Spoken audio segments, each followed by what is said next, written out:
Experiencing burnout is a slap in the face I didn't know I needed. In 2015, I was in my second year of campus, well on my way to becoming a health and wellness professional, though unknown to me at the time. It was like my eyes opened up for the first time and I was actually seeing the world and questioning my space within it. I questioned why I was doing the course I was doing, to what end, and why the heck am I on this earth. I was so desperate to find meaning. The normal routine, the normal system of finish school, get a job, get married, get kids, wait and die did not sit well with me, and it puzzled me how comfortable everyone else around me was with this idea, and I felt like I was going crazy. Around this time, I joined the gym for the first time, and the first 2 years they were plain torture. I was so hard on myself. I went into extreme diets and did intense cardio that I hated. And then when I inevitably fell off track, I beat myself up so much. I overate to compensate for the feelings I was feeling and then pretended not to care. I hated myself so much. I saw myself as a failure and I started questioning my worth. And this vicious cycle of progress, then relapse, was so exhausting. Then a pivotal moment came around. I found weights. Weightlifting made me shift my focus from what I was seeing. I had poor self-image to what my body could do, what it could perform. I love that when I would come in to do bicep curls, I will do 2 kgs for reps and I will really struggle, and the next week I'm coming in and I'm not struggling as much with my weights, and this built up my confidence and patience. 2 years later, I was convinced that there was no greater way to help women but to give them the gift of weightlifting. So I decided I want to become a fitness coach, and I did that and got a couple other health certifications along the way. During this time, I also gave my life to Jesus Christ. I did not know what that journey would look like, but this was also a very important part of my wellness journey. So now it's 2019. I'm coaching clients, I'm helping them transform their bodies and their relationship with food. For 5 years, I lived and breathed fitness and nutrition. Well, here's where the plot thickens. It's March of 2022, and at this point, I had been coaching clients 6 days a week and doing house chores on the 7th for about 2 years now.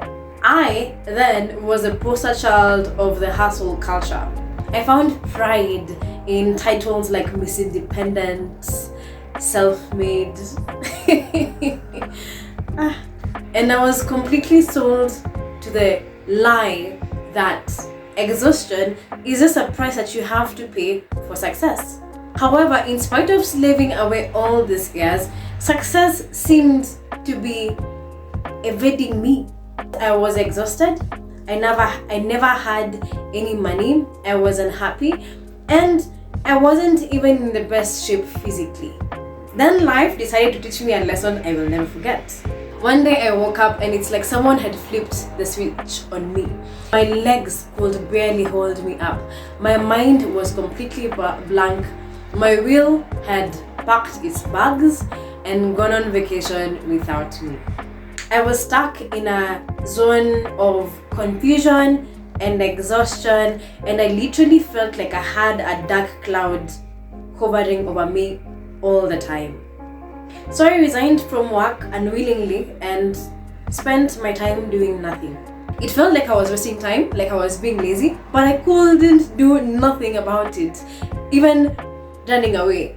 Because you best bet that if that was an option, I would have taken it hands down.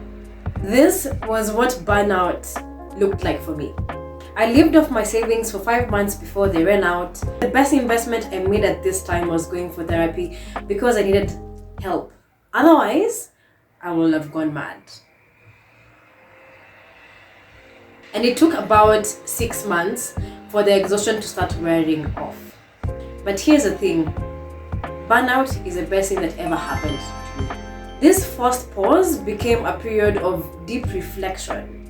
I had to sit in the uncomfortable silence, dive inward, and pay attention to what was happening within me. Emotions that I had suppressed for years surfaced, and I allowed God into my pain. But if I'm being completely honest, I had no choice, because doing things by my own strength is what got me here, and I had no more strength.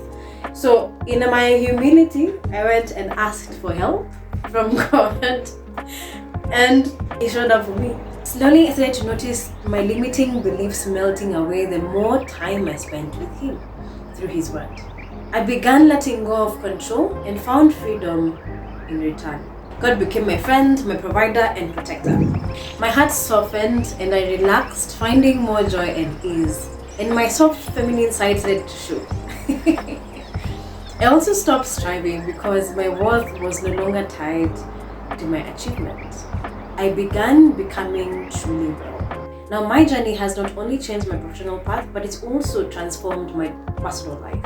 This journey has taught me the importance of nurturing all aspects of my well-being. In my physical needs, I realized it's much more than just exercise and nutrition.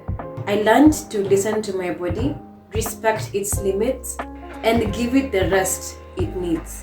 For my emotional needs, I learned to accept my emotions, sit and process them instead of suppressing them. In my spiritual needs, God became the cornerstone of my well-being. My relational needs, I recognize the importance of healthy relationships and community in my overall well-being. You might be wondering, what about the mental part? But what I believe is, once all of these things are taken care of, your mind will be fine. I mentioned at some point in this video that I was desperate for meaning, and luckily I found it in Jesus Christ. Knowing Him gave me life, purpose, and meaning. And now I am convinced the greatest gift I can give to anyone is the gift of holistic well-being. So I created Tunza, a 6-week wellness program that will transform your life from the inside out. It is designed to guide you step by step in cultivating each aspect of your well-being and building a sustainable self-care routine to achieve a work-life balance. You'll understand how to nurture your well-being, manage stress, sustain healthy habits, and keep your heart healthy. The constant striving, busyness, and anxiety ends here, and a life of intention, ease, joy, discipline, self-control begins. I'm only taking 20 people, so apply early through the link in the description below. And there you have it. That is my journey from burnout to breakthrough. Here are the key lessons I have learned. True wellness encompasses all aspects of our well-being: our emotional, physical, spiritual, relational. Hustle culture and constant striving often lead to burnout, not success. Sometimes we have to completely stop so we can truly start healing and growing. Our worth is not tied to our achievement or productivity. Nurturing our spiritual lives will give us the meaning and the purpose we are searching for. And when it comes to achieving goals, your well-being is the foundation that success is built upon. In my next video, I'll be diving deeper into an element of wellness which is mostly overlooked, but it is the most crucial thing in the wellness journey. So if you want to sustain your health, you have to know this. So click on the subscribe button and hit the notification bell so you can be notified as soon as the video drops. Remember, if you found this video helpful, it will help me a lot if you leave a like and share it with a friend. Before you go, I would love to hear from you. Have you ever experienced a burnout or felt close to it? What was your wake-up call and how did you handle it? Share your experiences in the comments below, because you never know, your story might be exactly what someone needs to hear today. Alright, thank you for staying all the way to the end. This is Wanjiru Njogo signing out, reminding you that you are worthy of true well-being. Until next time, take care. See you later.